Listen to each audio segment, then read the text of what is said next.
De certa forma, a guerra entre Rússia e Ucrânia está num desgaste lento, muito lento. Não está avançando muito, mas por outro lado, há coisas acontecendo, especialmente no nível estratégico. E temos que nos perguntar, será que ela algum dia, ou melhor, será que está sempre sob o risco de se expandir para além das fronteiras e seguir adiante? Pelo menos essa é a alegação. Mas enquanto tudo isso acontece nos níveis diplomático e estratégico, o combate tático continua.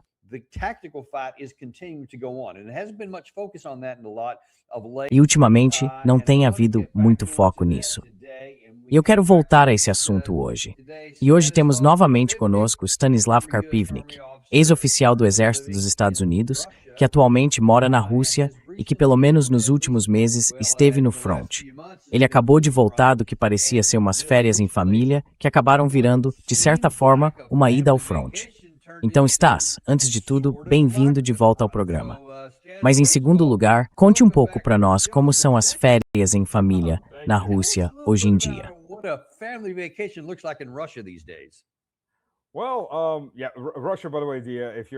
Bem, sim, a Rússia.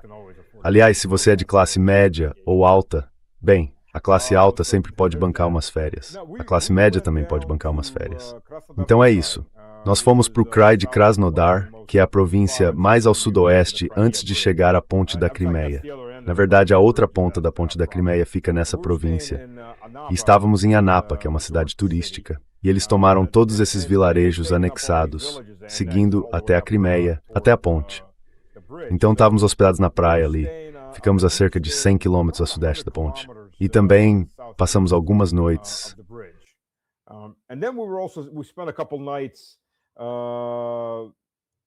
Qual ponte? Estamos olhando o mapa aqui. Essa aqui embaixo? A ponte da Crimeia, isso, a ponte de Kerch. Então, vá um pouco mais para leste, vá para leste, na outra direção, isso é oeste, leste, leste. E um pouco mais para o sul e você vê ali Anapa. Ali está Anapa, desça um pouco. Então, bem na parte de baixo da tela, isso ali mesmo, está Anapa. E toda aquela faixa de litoral também faz parte de Anapa. Então nós estávamos hospedados, se você for para o norte de Anapa, pela praia, aquilo tudo também é Anapa. Eles anexaram tudo. São todos hotéis, resorts, nós estávamos hospedados em um deles. Não vou dizer qual, por precaução. Aliás, há muita construção. Muitos hotéis novos foram erguidos. É meio como Myrtle Beach, mas sem minigolf. Eu sinto um pouco de falta do minigolf, mas não tem minigolf. No mini golf. I kind of miss mini golf. But there's no mini golf. Nobody knows mini golf in Russia. That's something that somebody needs to open. Ninguém conhece minigolf na Rússia. É algo que alguém precisa abrir. Mas sim, estávamos hospedados lá. Depois fomos por alguns dias direto para o norte, até o Mar de Azov, para ver um amigo meu. Ficamos a mais ou menos uma fileira de casas da praia do Mar de Azov. E aí, sabe, quando estávamos em Anapa, você ouvia sirenes de ataque aéreo, quer dizer, em média eram de 4 a 10 sirenes por dia. Às vezes havia um intervalo de talvez 1 hora entre elas. Às vezes, de uns 20 segundos. E eu vi alguns desses drones voando por cima, indo para algum lugar no interior. É que os russos não se abalam. Então mesmo quando os salva-vidas estão lá dizendo todo mundo precisa sair da praia, ninguém sai do lugar. É tipo, tá, tudo bem, tanto faz. Estávamos de férias, mas de vez em quando, especialmente quando você vai mais em direção à própria Anapa, a parte principal da cidade, dava para ouvir os canhões antiaéreos disparando, derrubando eles. Então é isso. Agora, quando estávamos no Mar de Azov, eles têm unidades Panzer lá em cima. Só entendam quantos recursos os ucranianos estão perdendo, ou a OTAN e a Ucrânia nesse caso. Porque, quero dizer, os ucranianos não estão fabricando esses drones grandes. Eles estão recebendo esses drones.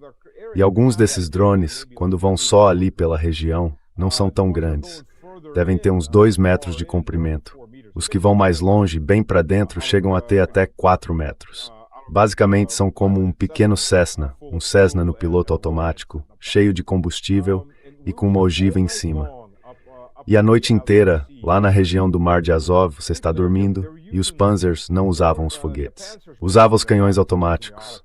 A noite inteira você, bum, bum. boom. Você pode explicar o que é um Panzer? Certo, então o Panzer é um sistema antiaéreo de defesa tática, algo que os Estados Unidos nunca desenvolveram plenamente.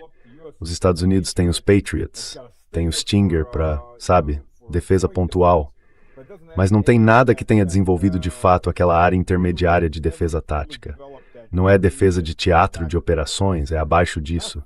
Então, por exemplo, você teria um Panzer para, talvez, uma companhia de infantaria, bem, isso antes dos drones, para uma companhia de infantaria avançando. E esse Panzer estaria ali para derrubar aeronaves voando baixo, helicópteros, coisas assim. Ele não está ali para mísseis balísticos. Não consegue fazer isso. Simplesmente não tem essa capacidade. Ele tem 4 mísseis de curto alcance e um canhão automático.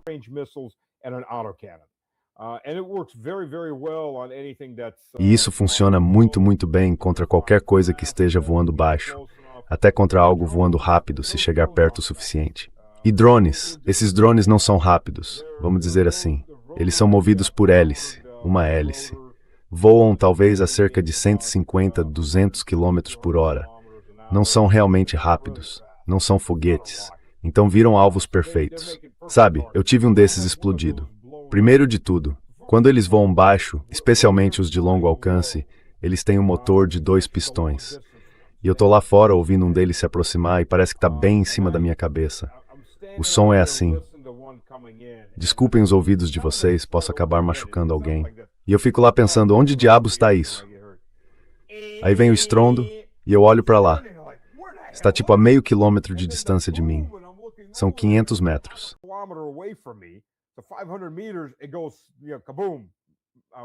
Explode.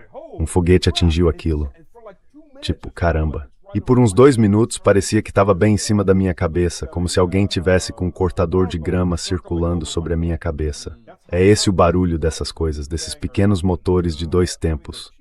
Quer dizer, são baratos. São de uso único, obviamente. Então, e eles vêm, aliás, esses motores vêm em sua maior parte da Itália. Os drones que atingiram Starobilsk, porque eu fui a Starobilsk. Olha, quando foi que nós fomos a Starobilsk? Foi em junho. Nós não tivemos permissão para ir até mais perto da frente, porque simplesmente... Bem, de qualquer forma, você não consegue mais dirigir até a frente. Eu costumava ir de carro até as linhas de frente, onde você tinha o tanque numa posição entrincheirada e aquela era a linha de frente.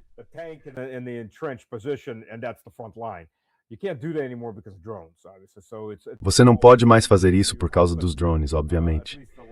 Então você percorre pelo menos os últimos 5 a 10 quilômetros a pé. Caso contrário, é suicídio. A não ser que você esteja num veículo seriamente blindado e reforçado, de preferência um tanque. Mas nas estradas da retaguarda próxima, sabe, nós circulamos pela retaguarda próxima.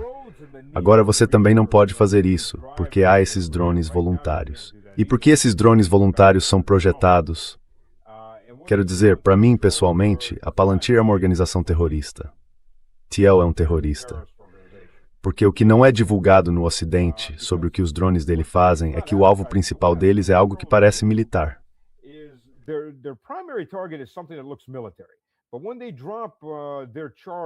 Mas quando a carga delas cai por os últimos 20%, elas começam a atacar qualquer coisa que se mova. 2 meses atrás, mataram um menino de 11 e outro de 12 anos que estavam numa bicicleta. 2 meninos numa só bicicleta. Um desses drones Hornet foi atrás deles. Porque quando a carga acaba, eles só estão procurando um alvo. Então, sabe, se tiver uma avó empurrando um carrinho de bebê, isso é um alvo. Ele vai atrás de qualquer coisa. Então, esses drones, a forma como a Rússia lida com esses drones é coisa de Mad Max. Eles transformaram tudo em algo tático. Quer dizer, grandes organizações, por exemplo, refinarias, agora podem ter seus próprios caminhões com metralhadoras.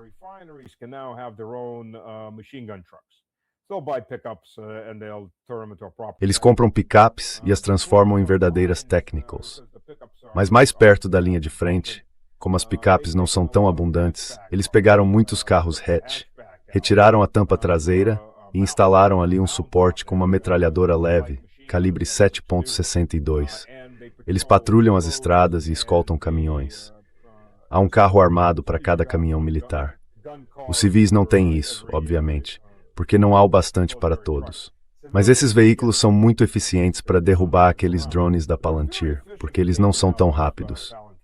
E metralhadoras leves são muito eficazes.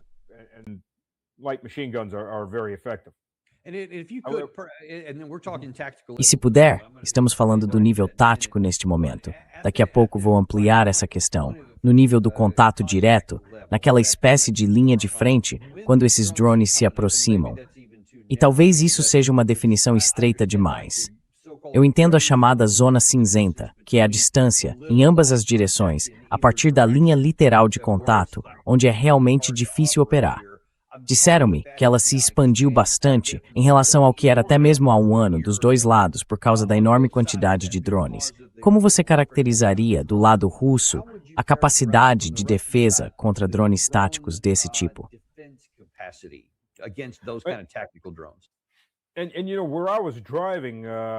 E sabe, por onde eu dirigia em junho, também faz parte da zona cinzenta. E eu não pude ir para onde íamos antes, porque aquilo era a retaguarda próxima. É simplesmente a retaguarda realmente próxima, logo atrás das linhas de frente. Dirigir um carro ali é uma zona de morte.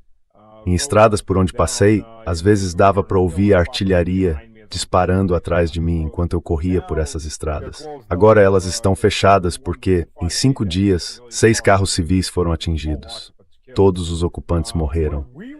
Onde estávamos ficava a cerca de 30 quilômetros atrás da linha de frente. E isso agora é a retaguarda próxima. Tínhamos drones, os detectores de drones que eu tenho estavam identificando de 3 a 4 drones ao mesmo tempo.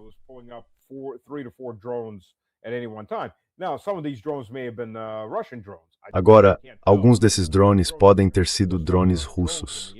Não dá para saber com detector de drones, você só sabe que há drones no ar. Então, isso é um grande problema, sem dúvida, um grande problema. A única coisa boa é que os drones que chegam tão longe não estão voando por um cabo. Eles são controlados por IA, como os drones da Palantir, ou são controlados por sinal de rádio.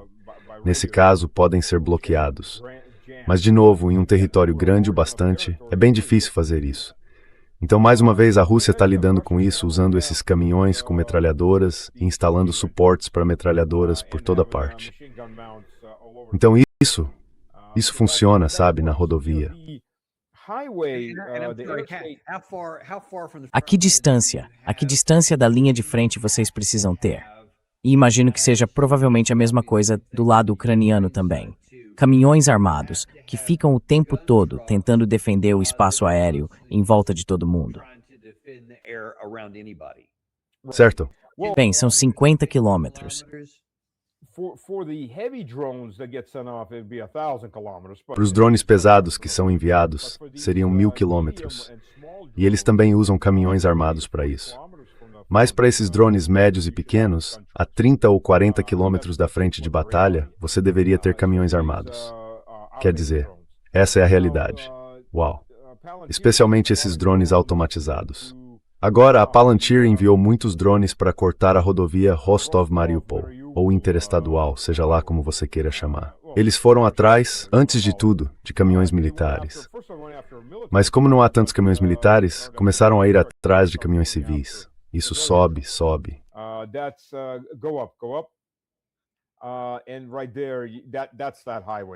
E bem ali, aquela é a rodovia que vai e volta ao longo da costa. E eu já percorri essa rodovia muitas vezes. E isso virou uma grande questão, porque eles estavam atacando, primeiro, caminhões civis de combustível e quaisquer caminhões civis. Depois estavam fazendo mineração remota. Ao passarem voando, lançavam minas. Alguns amigos meus quase passaram por cima de uma. Eles eram ex-oficiais militares, então não entraram em pânico. Mas o carro civil à frente deles acionou uma dessas minas e explodiu bem na frente deles.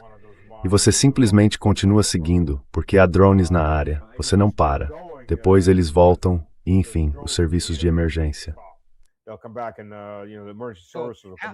Até onde fica isso? A que distância Mariupol está da atual linha de frente, daqui até lá? Eu diria provavelmente uns 50, 55 quilômetros, algo por aí. Então é assim em toda Partsley. Literalmente, de nenhum lugar seguro aqui, nas zonas ocupadas. Bem, aquela área está protegida agora, porque levaram para lá um batalhão específico de defesa antiaérea.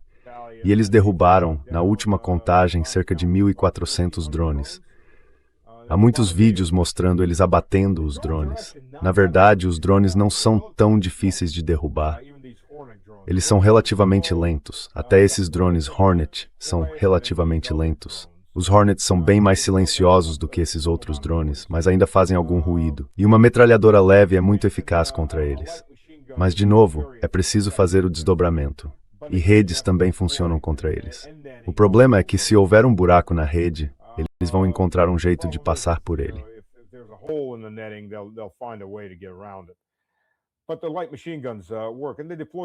Mas as metralhadoras leves funcionam e eles deslocaram um batalhão para aquela área. Conseguiram proteger aquela rodovia com relativa rapidez. Mas a essa altura, já tinha havido mais do que algumas baixas civis, porque eles estavam atacando qualquer caminhão. E de novo, quando você faz mineração remota numa estrada civil, o tráfego é, em sua maior parte, civil. Você lança uma mina e ela não vai detonar só embaixo de um caminhão militar. Ela vai detonar com qualquer coisa que passe por cima. E civis que estão trafegando por aquela estrada a 80, 100 km por hora não vão ter tempo de reagir quando virem uma mina.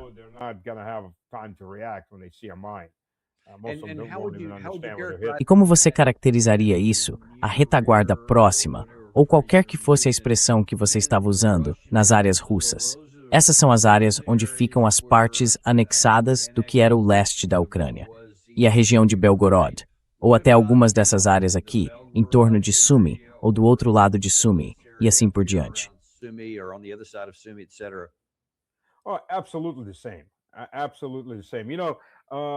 Absolutamente a mesma coisa. Absolutamente a mesma coisa. Sabe, no outubro passado, meu Deus, foi no outubro passado, eu e um amigo meu fizemos uma viagem até Kursk. A gente não... Qual era o nome daquela cidade? Pode dar zoom em Kursk. Eu vou te dizer o nome da cidade. Vou olhar e te digo. É Rilsk. Aí está Rilsk. Então vai um pouco para o oeste, aí está Rilsk, bem na rodovia interestadual. Então a gente sobe, leve o cursor para cima, bem onde você tem o login, logo é abaixo do login. Você subiu, então fica no meio da tela na borda esquerda. Certo. Tom, Timison. Não, mais a oeste. Fica bem perto da fronteira. Não, oeste, oeste, oeste. Então é bem ali. Você está quase em cima. Bem ali. Isso. Então fomos até lá para levar suprimentos médicos. Na verdade, era por aquela estrada que íamos, aquela estrada norte-sul. E era simplesmente o caminho mais rápido para chegar lá. E nós não achávamos, sim, ela corre paralela à frente de combate. Estávamos descendo por ela. Tínhamos um carro cheio de equipamentos médicos que estávamos levando para uma das clínicas lá. E na verdade, damos ir para o sul de Rilsk. Então entramos nessa estrada, às 5 da manhã.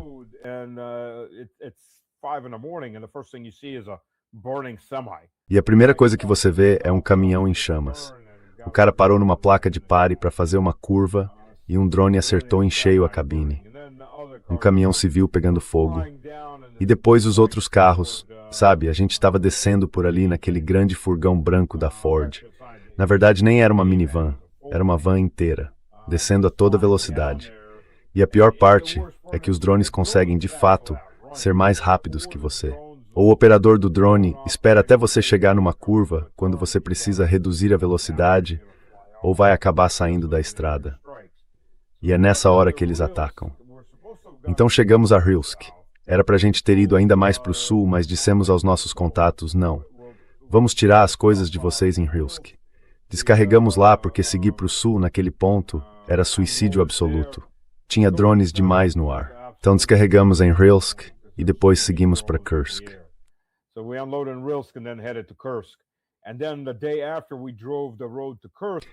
E no dia seguinte, seguimos pela estrada para Kursk. Essa estrada foi fechada por causa da quantidade de drones. Então conseguimos passar. Então sim, quero dizer, drones são uma realidade. Sabe, fiquei muito animado ao ver que, depois que algum psicopata ucraniano postou no X um vídeo feito por um drone ucraniano em Belgorod, Havia vários carros civis parados num posto de gasolina em Belgorod. E dá para assistir ao vídeo daquele drone simplesmente voando até lá e atingindo o posto para explodi-lo. Houve vários civis mortos. E fico feliz em dizer que os americanos e britânicos que comentavam estavam gritando para mim: vocês são um bando de assassinos terroristas. E esses caras publicavam esses vídeos com orgulho. Tipo, olha, matamos mais um monte de civis. Mas são essas as pessoas com quem você está lidando. Você está lidando com sociopatas absolutos. E Belgorod, sabe, de Kharkov a Belgorod são 45 quilômetros. Isso dá 25 milhas.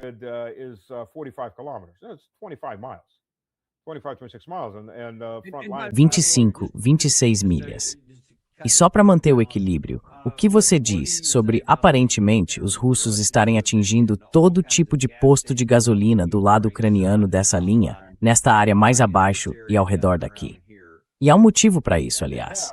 Há uma diferença quando você vê tanto a Rússia quanto a Ucrânia atacarem à noite.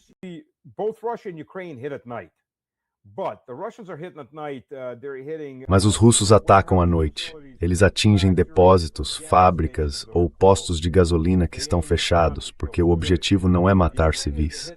Os ucranianos atacam à noite porque a maior parte do que eles atingem, como em Belgorod, por exemplo, 2 dias atrás, eles atingiram um prédio residencial. Eles estão atingindo prédios residenciais.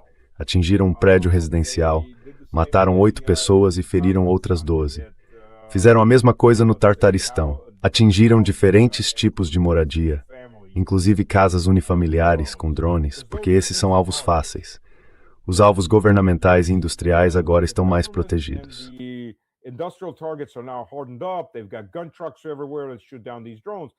Eles têm caminhões armados por toda parte que derrubam esses drones.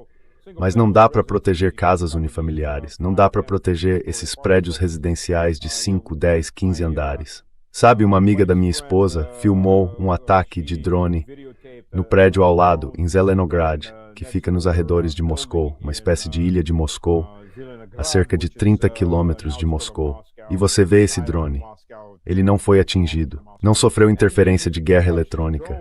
Está indo direto em cheio para o meio de um prédio, porque é para lá que estão guiando ele. Então eles entraram totalmente no modo terrorista. Quero dizer, estão atrás de civis.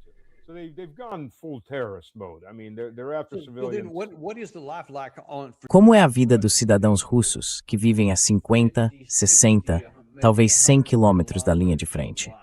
Essa é uma possibilidade sempre presente. Eles precisam olhar para o céu e se perguntar se drones estão chegando, se há caminhões armados e assim por diante. Isso agora é uma parte constante da vida nessa zona.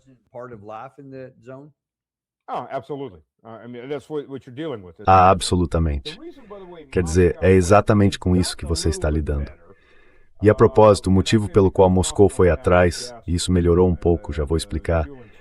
O motivo pelo qual Moscou foi atrás dos postos de gasolina, das estações de abastecimento, foi porque os ucranianos tinham feito algo inteligente. Do lado deles, tenho que reconhecer isso. Eles passaram a lançar, não a partir de bases, mas começaram a usar esses caminhões leves, chamados caminhões Gazelle. São caminhões leves, com uma carroceria fechada atrás. Eles colocavam 2 drones em cada caminhão, cortando uma das extremidades. Então, dirigem até perto da linha de contato, lançam e saem rápido. Lançam os 2 drones e vão embora dirigindo. E os caminhões são difíceis de encontrar, porque eles os escondem em garagens, em estacionamentos subterrâneos e em depósitos.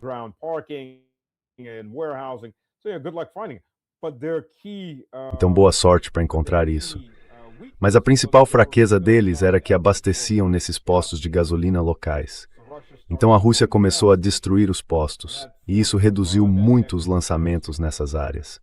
Eles destruíram praticamente todos os postos de gasolina na província de Sumy e na província de Kharkov. Então agora eles podem lançar, mas precisam fazer isso de muito mais longe, o que dá muito mais tempo para detectá-los no radar e destruí-los.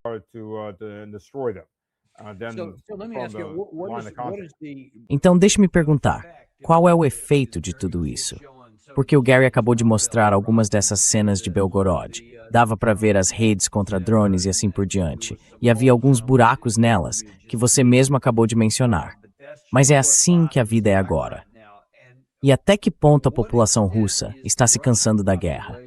Eles estão dizendo: deveríamos chegar a um acordo negociado para não termos que viver assim todos os dias. Ou estão dizendo: não, tô com raiva do que aconteceu. É preciso pressionar mais. Que impacto isso está tendo sobre a população civil russa?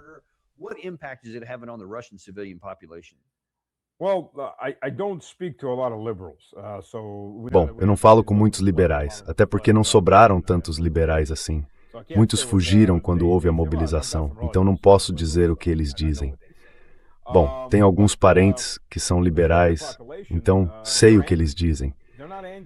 Mas a maioria da população está irritada. Está irritada porque Vladimir Vladimirovich não está atacando com mais força. Agora, a Rússia começou a atacar com mais força, então isso acalmou um pouco as pessoas.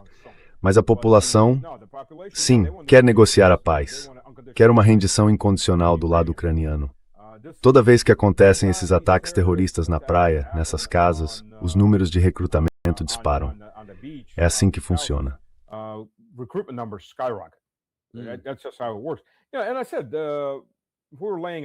E eu disse, estamos deitados na praia e há ataques aéreos. Vi drones voando sobre nós. Os russos não se abalam. É simplesmente a mentalidade russa. Quer dizer, veja, estávamos em Avdiivka, lá na frente de combate. Avdiivka ficava literalmente a 15 quilômetros atrás da linha de frente. Então havia drones sobrevoando todos os dias, sendo derrubados. Um drone FPV foi abatido a uma casa de distância de onde estávamos caminhando. Houve uma batalha aérea sobre as nossas cabeças. E Avdiivka está sendo reconstruída por trabalhadores civis da construção, mesmo com tudo isso acontecendo todos os dias. Eu estava falando com uma das caixas de uma das pequenas lojas que reabriram, e ela disse: sim, há drones voando sobre as nossas cabeças todos os dias.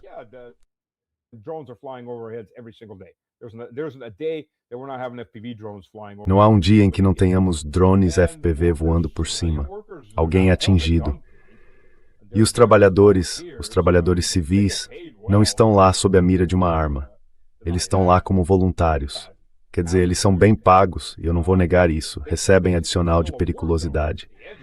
Mas aquilo basicamente ainda é uma zona de guerra. É a borda de uma zona de guerra. Ainda é basicamente uma zona de guerra. E eles estão construindo prédios. Estão reparando os prédios que foram danificados. Eu fiz um vídeo bem ao lado de um prédio novo, construído do zero desde que estivemos lá em dezembro. Eu estava lá com o filho de um dos seus amigos próximos. Não vou mencionar nomes, mas nós estávamos... Sim.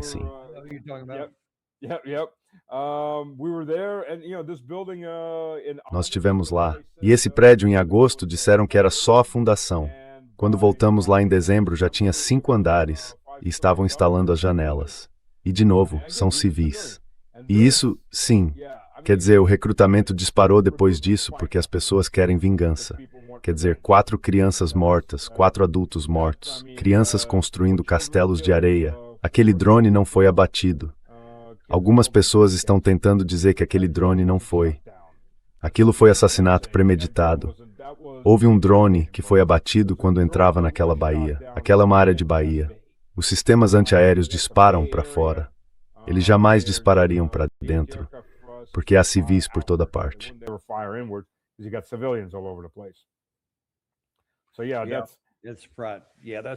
Então isso mesmo. Era isso que eu estava pensando. Eu também estava olhando para isso. Deixa eu mudar um pouco de assunto aqui, saindo dos drones. Estou tentando dar ao público uma noção de qual é a situação tática geral, de como a guerra vem mudando desde 2022 e até mesmo em 2023, quando o lado ucraniano tentou sua grande ofensiva, e de como as coisas estão agora para os russos daqui para frente. E qual é a situação atual da artilharia? Porque não se ouve mais falar muito disso. Você vê coisas assim com drones, vê eles atingindo prédios. Ninguém fala muito de artilharia. E a impressão que algumas pessoas têm é, bem, eles simplesmente não estão mais usando artilharia. Foram direto para os drones. O que você diz?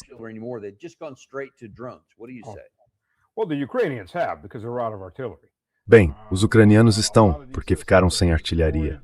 Olha, muitos desses sistemas foram destruídos. Eles também estão sem munição. E agora, aliás, também estão ficando sem diesel, por pura estupidez deles nisso. Porque petróleo russo de verdade, que ia para lugares como a Hungria, passava por um oleoduto e também retornava parcialmente à Ucrânia como diesel. E há uma escassez de combustível em toda a Europa, de diesel e combustível de aviação. E isso, obviamente, está afetando o lado ucraniano. A Rússia é uma enorme produtora de diesel, então não há problema. Na verdade, falando de combustível, vou dizer de imediato.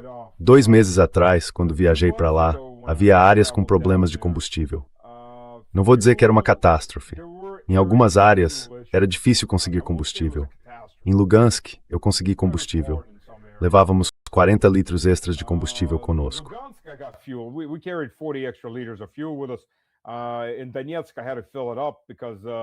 Em Donetsk, eu tive que encher o tanque, porque a situação do combustível lá estava bem ruim naquele momento, principalmente a qualidade do combustível. Em Lugansk, não havia problema. Depois fomos para Rostov e voltamos. Em algumas áreas foi difícil, mas não foi uma catástrofe total. Agora, há um mês, quando viajei para lá com a família, sabe, levei um galão extra com 20 litros de combustível e abastecia sempre que o nível baixava 1/4. Talvez eu tenha passado umas 2 horas a mais em algumas filas, aqui e ali, para conseguir combustível. Principalmente porque há muitos caminhões-tanque chegando e reabastecendo os postos. Mas não houve, sabe, eu não corri risco de ficar sem combustível. Eu só não queria correr nenhum risco. Sempre que baixava 1/4, eu abastecia.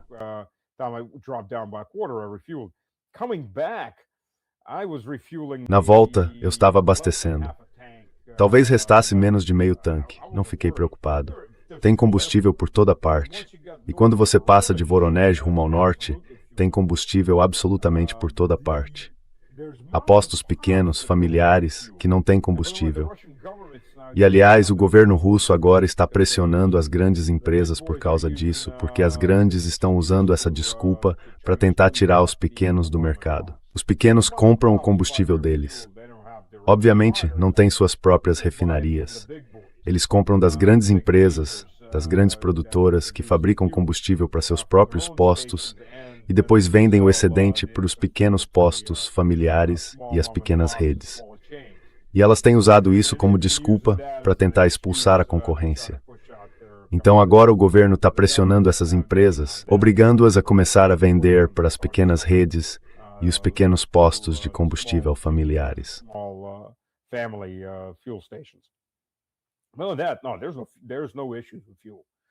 Não há problema algum com combustível. É a mesma coisa que eles diziam no ano passado. No verão passado, eles estavam gritando, sabe, Rússia, só que foi em agosto. Desta vez foi em junho, em julho, que a Rússia estava sem combustível, que todo mundo estava sem combustível. E aí a Reuters publicou e teve de admitir que não era uma queda de 40%. Na verdade, era uma queda de 3%, o que é, sabe, não queremos falar que é só 3% de queda no refino. Basicamente é a mesma coisa agora. Os principais alvos que eles atingem nas refinarias ainda são as instalações de armazenamento de combustível, esses tanques gigantes. Ninguém apaga esses incêndios. Não faz sentido tentar apagá-los. Você simplesmente corta o cano, interrompe o fluxo de entrada e o fluxo de saída e deixa que queimem até se apagar. Mas isso rende boas imagens para a imprensa ocidental. Fogo grande, fumaça grande, mas fora isso não há crise de combustível. Certo. E quanto à artilharia? Que papel ela está desempenhando nas atuais operações terrestres?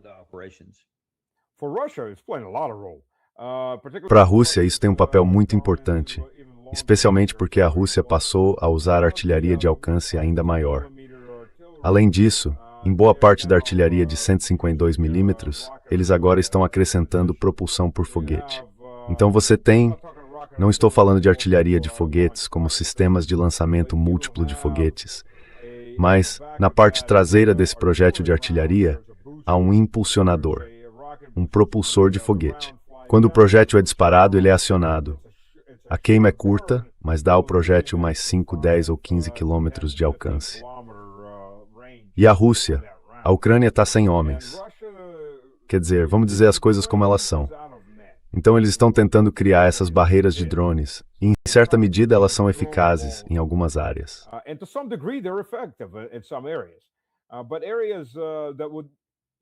Mas áreas que, sabe, antes dos drones eram mantidas por um pelotão, depois dos drones passaram a ser mantidas por uma equipe de fogo, talvez. Não, talvez não por uma equipe de fogo, mas por um grupo de combate. Agora estão sendo mantidas por uma equipe de fogo, porque eles nem têm homens suficientes para formar um grupo de combate. E os drones desaceleravam as aproximações russas. Mas agora, sabe, há um limite de drones que você consegue colocar no ar ao mesmo tempo, antes de tudo. E a Rússia continua avançando, e avançando muito mais rápido. Além disso, o que vai ser muito ruim para os ucranianos é que daqui a um mês, ou seja, em meados de setembro, é quando o nevoeiro começa a voltar, porque o clima esfria o suficiente para formar grandes bancos de neblina.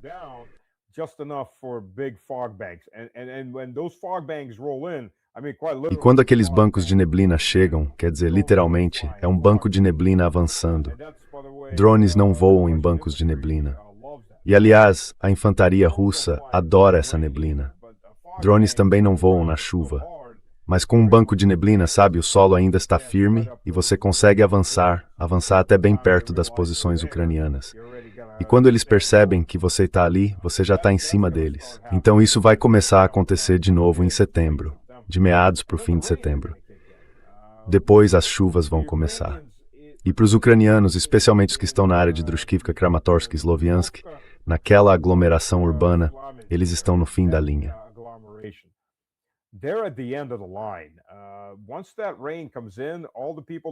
Quando essa chuva chegar, todos os soldados ucranianos nessas 3 cidades terão uma escolha: render-se ou morrer onde estão. É isso. Não haverá mais recuo. Não há para onde recuar.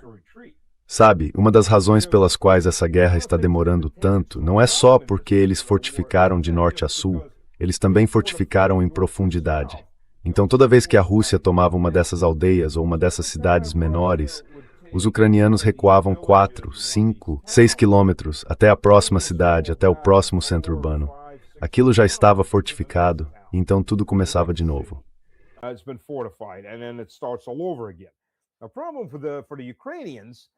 O problema para os ucranianos nessa frente de Donbass, que eles vêm fortificando desde... começaram a fortificá-la em 2014, é este. Em todos os outros lugares, essa frente já caiu. E Drushkivka, Kramatorsk e Sloviansk formam a última linha, literalmente. Atrás dela, há apenas campos abertos. Quer dizer, pequenas vilas que não fazem parte de nenhuma linha de defesa. Muitas vilas pequenas e despreparadas. Algumas fortificações de campo localizadas, que são basicamente trincheiras e algumas posições de tiro.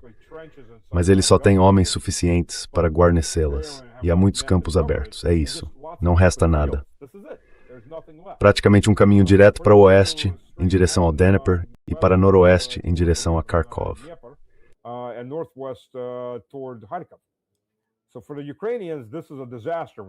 Então, para os ucranianos, isso é um desastre quando cai. É isso. Isso permite que a Rússia se mova para qualquer lugar, para cima e para baixo naquela linha. E praticamente não há grandes centros urbanos. Se você seguir pela linha e for um pouco mais ao sul, verá a mesma coisa. Há um assentamento ali mesmo em cinza que vocês têm. E depois disso é Dnepropetrovsk, a cidade de Dnepropetrovsk. A parte leste de Dnepropetrovsk fica na margem leste do rio Dnepr. E a cidade principal fica na parte oeste do Dnipro. Então, exceto por pequenas vilas, é praticamente só terreno plano e aberto.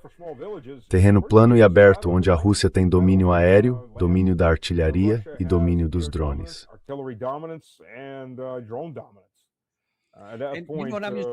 Por que a Rússia não tentaria, ou melhor, isso é mais uma pergunta do que uma afirmação, tomar essas 2 cidades fortaleza, o que provavelmente exigiria muito esforço e tempo, em vez de contorná-las, sabe?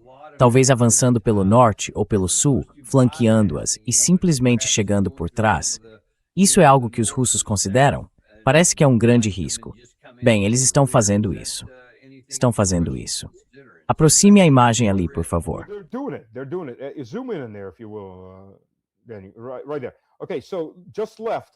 Bem ali. Certo, então, logo à esquerda do último ponto, fica Drushkivka, bem onde você está. Há uma saliência ali que agora está avançando para o norte. E essa saliência vai passar por trás de Drushkivka e de Kramatorsk, para isolá-las pela retaguarda. Depois, na estrada principal, partindo de Konstantinovka ao sul e de Krasny Liman ao norte, você tem um movimento de pinças subindo e descendo por essa estrada, porque todas elas estão ligadas à mesma via. E então há o ataque frontal, que no ponto mais próximo está a cerca de 5,5 km de distância. Portanto, unidades russas de reconhecimento e sabotagem dentro dessas cidades.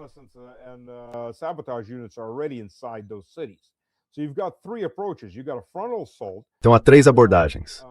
Há um ataque frontal, há um cerco, quer dizer, um cerco que vai do norte ao sul, e há um envolvimento vindo por trás. Então, na verdade, é isso que eles estão fazendo.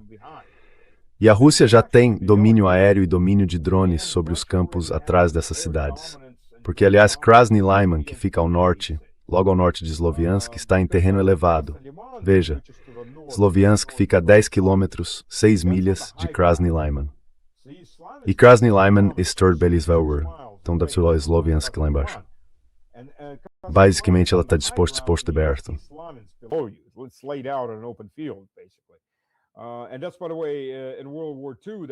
E, aliás, na Segunda Guerra Mundial, foi assim que o Exército Vermelho libertou aquela área dos alemães. Eles vieram do norte, avançando para o sul, porque ir para o oeste era difícil demais. Havia muitas áreas urbanizadas e os alemães estavam fortificados. Então, atrás disso, só há campos abertos. Agora eles ainda conseguem levar coisas para dentro e para fora. É difícil e estão perdendo muita coisa nesse trajeto. Mas, quando as chuvas começarem, não dá para atravessar aqueles campos. É terra preta, vira um lamaçal. Você só consegue seguir por estradas de piso firme, e isso torna muito mais fácil fazer emboscadas pelo ar e com drones. Então aqueles caras que estiverem lá em meados ou no fim de setembro não vão sair de lá, a não ser como prisioneiros de guerra.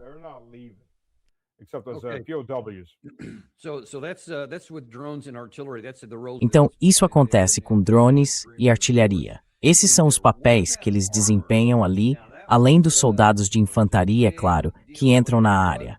E os blindados, isso foi muito importante quando a guerra começou em 2022. Colunas de tanques e esse tipo de coisa tiveram um papel bastante relevante em 2023, na fracassada ofensiva ucraniana e, sabe, todo aquele cemitério de Bradleys e tudo mais. E agora, os drones tornam os tanques completamente irrelevantores.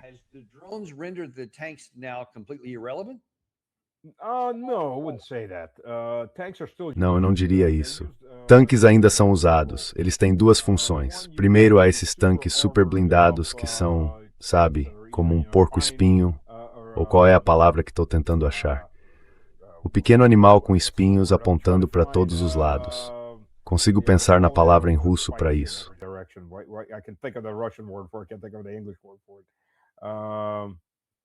Consigo pensar na palavra em inglês para isso. O porco-espinho. Ouriço. Isso.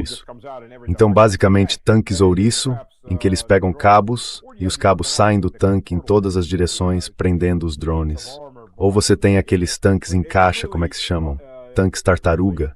Você tem enormes placas de blindagem formando uma caixa em volta deles. Isso realmente reduz a capacidade da torre girar. Mas se você está atirando para frente, tem ângulo suficiente para ainda conseguir mover a torre talvez uns 30 graus para cada lado. Nesses casos, esses tanques ainda funcionam e são usados, mas de forma relativamente limitada. Outra função dos tanques agora é basicamente apoiar a infantaria como plataformas de armas de fogo direto. E é por isso, aliás, que a Rússia trouxe um monte de tanques T-55 antigos, porque eles, sabe, já não são capazes no campo de batalha, mas, basicamente como um canhão móvel de apoio à infantaria, são ótimos. Eles não precisam avançar muito, chegam à linha de contato, disparam contra a linha de contato ucraniana, do outro lado da terra de ninguém, e depois recuam.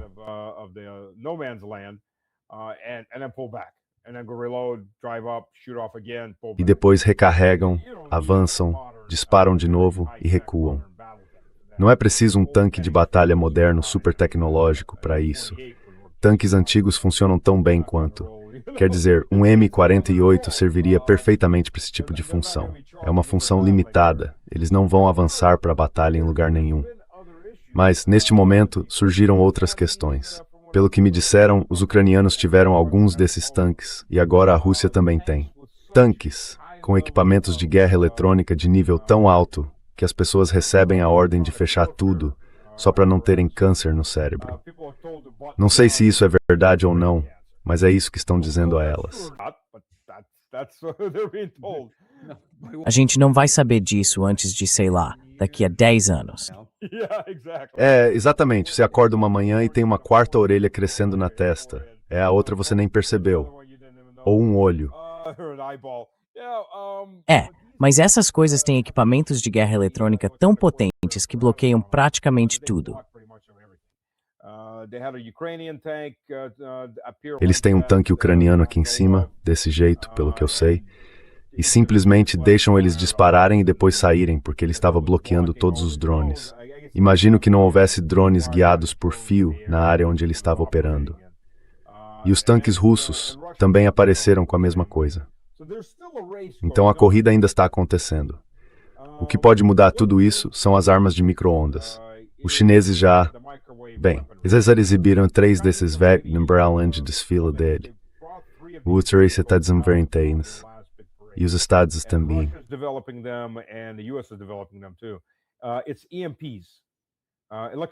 São sistemas de armas de pulso eletromagnético, os EMPs, baseados em micro-ondas em vez de uma explosão nuclear. E eles têm efeito de área, porque, sabe, você pode usar sistemas a laser. A Rússia tem sistemas a laser. Os Estados Unidos também têm laser, porque sabemos daquele caso em que dispararam contra um balão de festa azul no México, do outro lado da fronteira.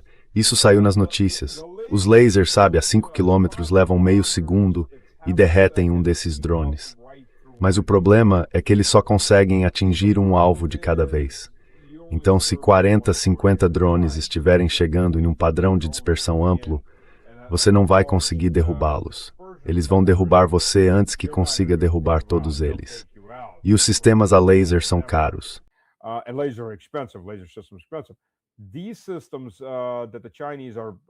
Esses sistemas, nos quais os chineses estão à frente tanto da Rússia quanto dos Estados Unidos, são sistemas de armas de efeito em área. Eles criam um pulso eletromagnético. É um pulso longo, que queima todos os componentes eletrônicos desprotegidos. Não importa se o drone é controlado por rádio, por inteligência artificial ou, sabe, por cabo. Ele vai queimar, porque tem um chip lá dentro. Claro, isso também vai queimar o carro de qualquer pessoa e tudo mais que estiver naquela área. Mas, sabe, é assim que funciona. Vai queimar seus rádios, vai queimar qualquer coisa eletrônica, e o efeito é em área. Mas isso pode trazer de volta a guerra de manobra. Os drones sempre vão estar lá, mas se isso der certo, pode mudar o jogo.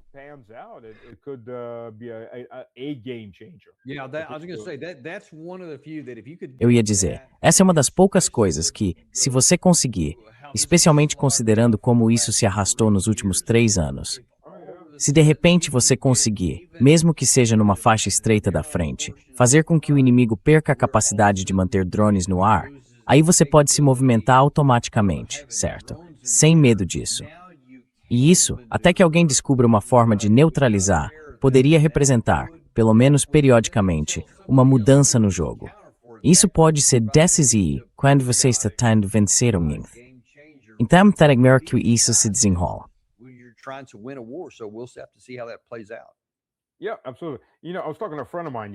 Sim, absolutamente. Sabe, eu estava conversando com um amigo meu ontem, e ele dizia que, pelo que estão vendo do lado ucraniano, os ucranianos obviamente perderam muitos operadores de drones. Eles perceberam que os drones que estão chegando são operados de forma muito pior do que antes. Estão mais desajeitados, não têm um controle tão bom. Então isso só mostra que as pessoas por trás dos controles têm menos preparo tático. Sim. Sim, eles não são tão proficientes, Adam. Basicamente dão a eles o treinamento mínimo e os mandam para lá porque as taxas de baixa são altas demais. E o que eles estão dizendo é, no momento em que vem um drone em uma área, assim que houver qualquer lugar suspeito onde esses operadores de drones possam estar, e há drones russos no céu o tempo todo, drones de reconhecimento observando, é para bombardear sem dó qualquer posição onde eles possam estar. Porque esses operadores de drones, sabe, esses operadores de drones FPV, na verdade, ficam bem perto da frente de combate. Às vezes estão na própria linha de frente, na linha de contato. Eles encontram alguma casa ou um pequeno bosque e começam a lançar dali. Mas geralmente chegam bem perto da linha de frente para maximizar o alcance e o tempo de reação.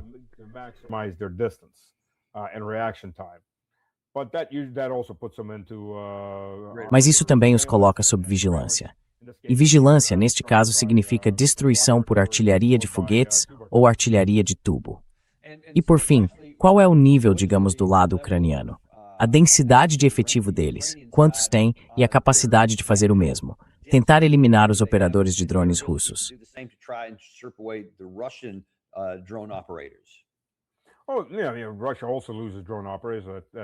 Ah, sim. A Rússia também perde operadores de drones. Eu não vou negar, claro. Mas a Rússia agora se reorganizou e está apostando tudo em operadores de drones. O que eu quero dizer é que antes não havia batalhões dedicados a drones como parte dos seus sistemas antiaéreos. E os drones, sabe, têm muitas missões diferentes, que exigem equipamentos diferentes. Há drones de reconhecimento. Há drones que sobem para atuar como estações de retransmissão. Há drones que lançam granadas sobre alvos. Há drones kamikaze. Há drones de reabastecimento. E tudo isso exige equipamentos diferentes. O que acontecia na Rússia até recentemente era que cada batalhão, cada companhia, cada pelotão e às vezes cada seção podia ter seu próprio operador de drones.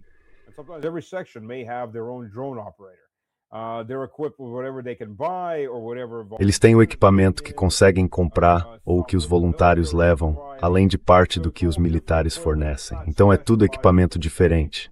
Não é especializado, por assim dizer. É uma espécie de abordagem improvisada que começou no fim de 2022 e continuou. Agora tudo mudou nos últimos 6 meses. Houve uma reorganização completa. E embora os batalhões ainda possam ter, individualmente, suas seções de drones, agora existem batalhões de drones. E esses caras surgiram escolas profissionais. Eles estão recrutando muito e atraindo muita gente porque também existe, sabe, o pós-guerra. Ser um operador especialista em drones vai ser um emprego bem remunerado. Os drones também não vão desaparecer do lado civil, pelo contrário, só estão se expandindo.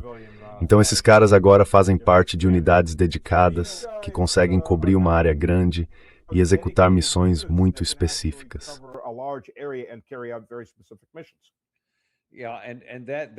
Sim, e isso obviamente faz parte do conjunto maior do que nós nas Forças Armadas chamaríamos de força conjunta. E tudo isso se encaixa. Deixa eu te fazer uma pergunta. Como você serviu nas Forças Armadas dos Estados Unidos? Há quantos anos foi a última vez que você saiu dos Estados Unidos? 2004. Já faz um tempo. Já faz um tempo, mas presumo que você provavelmente ainda acompanhe o que o Exército dos Estados Unidos está fazendo, especialmente com as forças da OTAN e coisas que estão a público. Sim, o que você descreveu aqui, ao longo de todo este episódio, são várias coisas que aconteceram porque as forças armadas russas tiveram de evoluir. O lado ucraniano também. E eles vêm fazendo isso, em grande parte em paralelo. É algo dramaticamente diferente do que era em fevereiro de 2022, dos dois lados da linha. Eu vi mudanças incrementais mínimas, na forma ocidental de fazer guerra. E você estava falando, por exemplo, da proliferação de caminhões armados ao longo de dezenas de quilômetros a partir da linha de frente.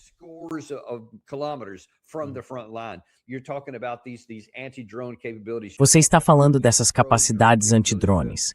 Está falando das capacidades pró-drones, das mudanças nos tanques com as coberturas tipo tartaruga, os ouriços, enfim, de todo tipo de reaproveitamento deles e assim por diante. Até que ponto você diria que os Estados Unidos estão nesse processo? E talvez possamos até limitar a questão aos batalhões de drones que vocês têm. A especialização e ao fato de haver especialistas procurando os operadores de drones do outro lado. Se de repente, no ponto em que estamos agora, houvesse uma luta entre a OTAN e a Rússia, e as forças da OTAN, americanas, francesas, britânicas, seja quais forem, entrassem em cena e tivessem de enfrentar as atuais forças armadas russas, as forças terrestres, o que esperaríamos ver?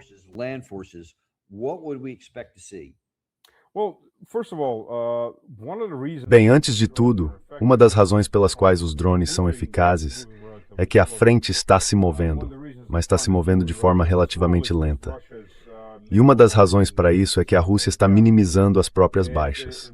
Ela avança, encontra algum tipo de resistência, traz artilharia, traz os drones, começa a destruir tudo.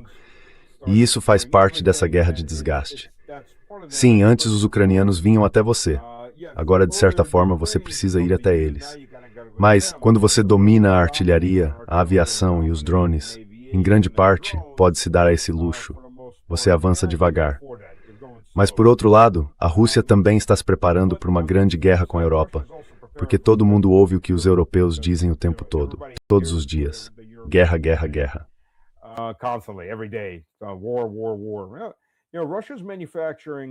Sabe, a Rússia está fabricando bem mais de 1.000 novos tanques de batalha principais, os T-90 Proriev, que significa avanços, por ano, nos últimos 3 anos ou 2 anos e meio. Então isso dá cerca de 3.000. Talvez sejam 2.500, 3.000, 4.000, algo nessa faixa. Não vou dizer exatamente, são tanques de batalha novos e eles não estão indo para a Ucrânia. Estão sendo preparados para uma grande guerra com a Europa. Então acho que, se isso acontecer, será um conflito muito diferente, pelo menos no início. Por outro lado, pelo que eu vi, sabe, pelos vídeos de treinamento da OTAN que eles vêm divulgando, de todos esses diferentes exercícios de treinamento, eles não mudaram nada.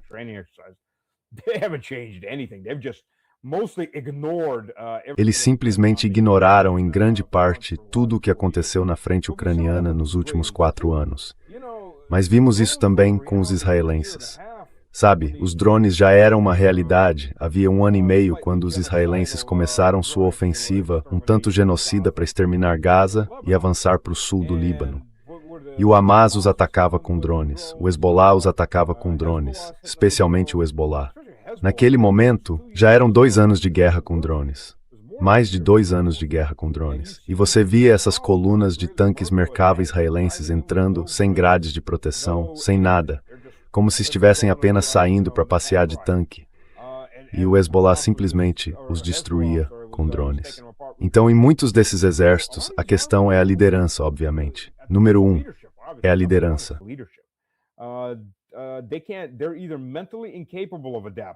Ou eles são mentalmente incapazes de se adaptar, ou estão em negação. Quer dizer, a realidade é que, pelo menos por enquanto, até que se tenham sistemas de armas de micro-ondas para pulsos eletromagnéticos, a guerra de manobra em larga escala acabou, a menos que você esteja disposto a aceitar baixas graves. Quer dizer, baixas graves mesmo. A Rússia poderia romper as linhas, mas isso traria, pelo menos nos primeiros dias, baixas muito pesadas, porque sabe, isso ficaria muito visível, baixas pesadas para conseguir romper. Mas quando a frente começar a avançar, pode ser diferente. Só que essa é a realidade. Mas sim, o Ocidente tem sido simplesmente incrível assistir a isso. Vi alguns vídeos dos franceses, por exemplo, fazendo combate urbano, e é simplesmente ridículo.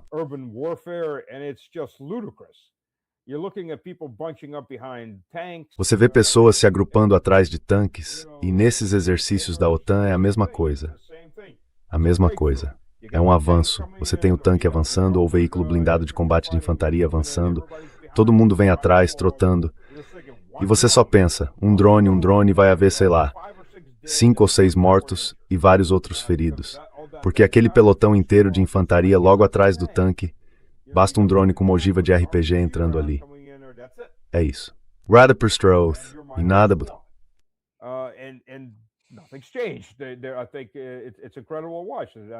Acho incrível de assistir. Isso me lembra a Primeira Guerra Mundial. Todas aquelas potências coloniais tinham metralhadoras e as usavam muito livremente contra algumas tribos africanas no Sudeste Asiático. Usavam metralhadoras à vontade, mas de algum modo nunca perceberam que elas funcionavam igualmente bem contra eles próprios.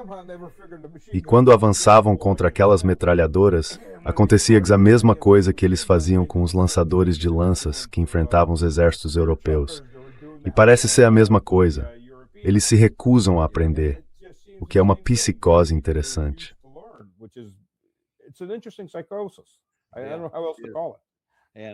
Não sei de que outra forma chamar isso.